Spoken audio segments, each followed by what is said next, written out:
My relationships with girls quickly changed. I was sexually impure with numerous girls, and once again, on the outside, I was a stand-up guy. It seemed I was a guy that respected women.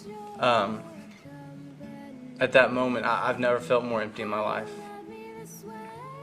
And I just started thinking about my past. I started thinking about how I claimed one thing and completely lived a secret life behind closed doors. Because that emptiness is something that I never want to feel again. Because that was a true incident. I realized that I was not living the life that I needed to live. We all have struggles. And it's about being open with those struggles and struggling with them together. It's like Galatians 6:2 says, carry out each other's burdens in order to fulfill the law of Christ. 1 Thessalonians 4:3-5. It is God's will that you should be sanctified, that you should avoid sexual immorality, that each of you should learn to control his own body in a way that is holy and honorable, not in passionate lust like the heathen who does not know God. Alright. I struggle with looking at things on the internet that I shouldn't be. I struggle with lusting after girls that I see on campus. I struggle with gossiping about girls and their looks with my roommates and my friends.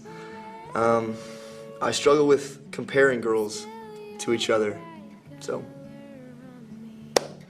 how's that for being a Christian role model? Matthew 5:28.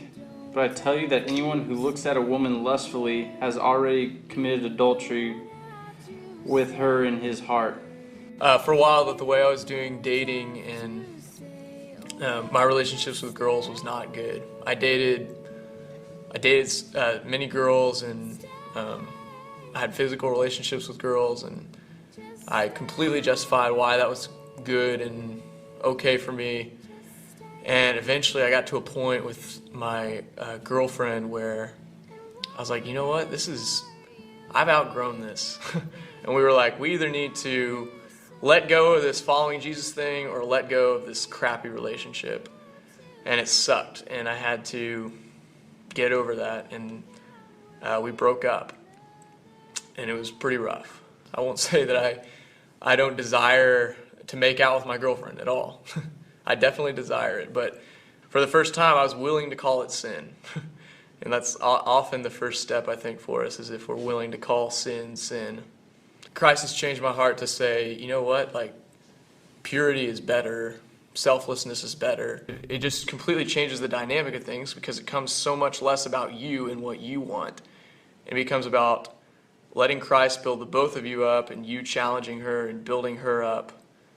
Trying to pursue her the way Christ pursued the church. The last thing I want to say is, if you're a Christian and you're out there and things are hard and you're not sure if you're going to make it, you're not sure if this is for you, you're not sure if you can handle the world, and it's hard, I just want you to know that we are right there with you, and we are struggling with the same temptations as everybody else in this world.